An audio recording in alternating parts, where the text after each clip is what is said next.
একদিন শ্রীকৃষ্ণ তার প্রিয় বন্ধু সুদামাকে নিয়ে সমুদ্র স্নানে গেলেন।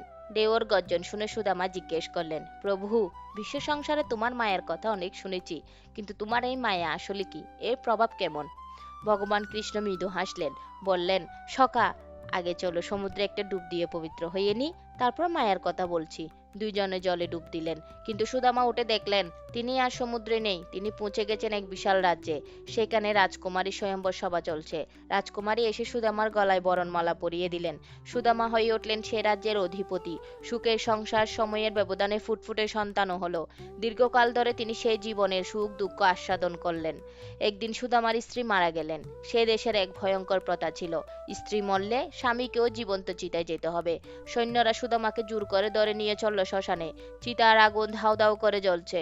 সুদামাকে যখন মৃত স্ত্রীর দেহের সঙ্গে বেঁধে আগুনের দিকে ঠেলে দেওয়া হচ্ছে, তখন মৃত্যু ভয়ে তিনি চিৎকার করে উঠলেন, হে কৃষ্ণ, হে করুণা সিন্ধু, আমায় রক্ষা করো। ঠিক তখনই কেউ তাকে টেনে তুলল।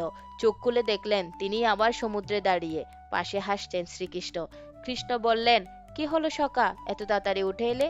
সুদামা স্তব্ধ। প্রভু, আমি তো পুরো জীবন কাটিয়ে এলাম। কৃষ্ণ শান্তভাবে বললেন, এটাই আমার মায়া। যা তোমার কাছে বহু বছরের বাস্তব মনে হলো, তা আসলে কয়েক সেকেন্ড মাত্র।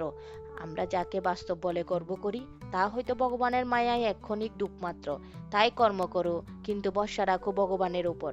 হরে কৃষ্ণ, রাধে রাধে।